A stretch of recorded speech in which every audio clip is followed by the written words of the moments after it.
Chapter 21. A Break-In. "What do you mean someone has broken into the house?" I asked sharply.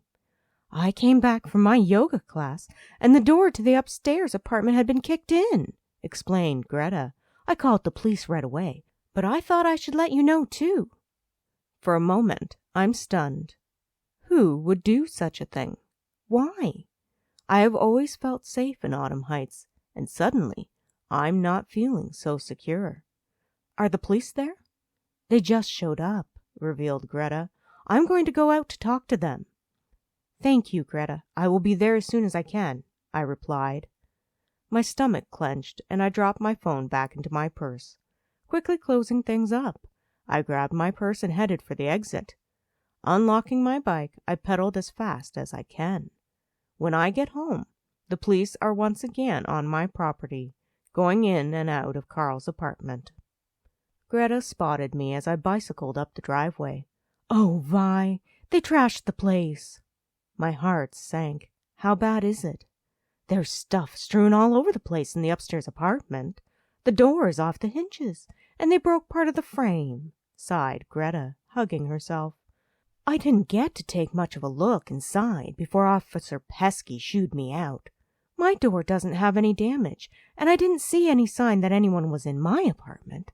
You should check yours before Kat gets home from school." "She has a science project she's doing with friends at the library," I mentioned. Thank goodness. Maybe I can get the police out of here before Kat comes home. I would hate for Kat to see the police here. It's going to be bad enough to have to tell her what happened. The idea of someone breaking into the house has made me feel unsettled and vulnerable. What if we had been home at the time? What might have happened?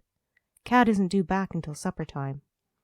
A shiver goes down my spine, and I see Pesky coming towards me. He looks very serious. "Miss Resotter," Pesky says by way of greeting, and I stifle the urge to correct him. "The damage is mostly contained within the front entryway of the apartment. There are muddy footprints in the carpet, but I expect a good cleaning will be able to get that out. From my previous inspection, it doesn't look as though anything is missing." "What about my apartment?" I asked. "I haven't had a chance to look." "Your door is still locked, and there's no sign anyone tried to get in," responded Pesky. "You should definitely have a look inside, but I think it's okay." I took a deep breath, relaxing a little. "Thank you. I'm relieved to hear that." "Where were you today?" asked Pesky. I blinked. Surely he didn't think I had anything to do with this. "I went to work, and afterwards was at the town hall information booth." "It's just procedure to ask these questions," Pesky assured me. "I'm going to need names to verify where you were." "Of course," I said stiffly. I provide him with my coworkers' names and tell him to ask the receptionist at the Autumn Heights Town Hall. "When you left for work this morning, did you notice anything wrong with the upstairs apartment? Had anyone been asking you questions about the victim? Did you see anyone in the area who shouldn't have been?" Pesky's rapid-fire questions annoy me, but I bite my tongue. "No, it was dark and I was late for work, so I never looked at the apartment. All sorts of people are gossiping about Carl, but nobody's asked me any questions directly that I can remember. And no, I haven't seen anyone loitering around the street who shouldn't be here." A flash of irritation crosses Pesky's face, and for a moment I wonder if he wanted me to mess up in answering his questions. "Fine. If you think of anything else, let me know." "I will," I promise. "And don't leave town. I might need to speak to you further about everything that's happened. You're still a suspect in this case," flatly states Pesky.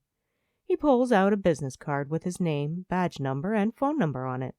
Even though he gave me one when I discovered Carl's body, I just pocket this one.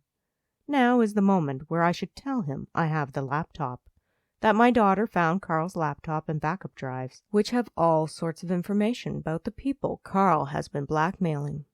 Possibly one of those people is Carl's killer, and the police really should have access to that information. Maybe if it had been one of the other police officers, I would have given them the laptop. I can almost guarantee that any other officer on the police force wouldn't be so annoying. As it is, my jaw is clenched shut, and there's no way I am telling this creep where the laptop is. I ignore the voice in my head that states things have gotten personal. Someone broke into my house. I need that laptop to figure out who it was to protect myself and my daughter because it's obvious Officer Pesky isn't a brilliant investigator. Okay, so I think he's a complete moron, just like he has been since high school. I also highly doubt he is going to solve this case since he still thinks I'm a suspect. I'm going to have to figure out who did this myself. Thank you for listening. Please consider dropping a comment in the comments section. I love reading what you say, and sometimes I might even reply. Happy listening.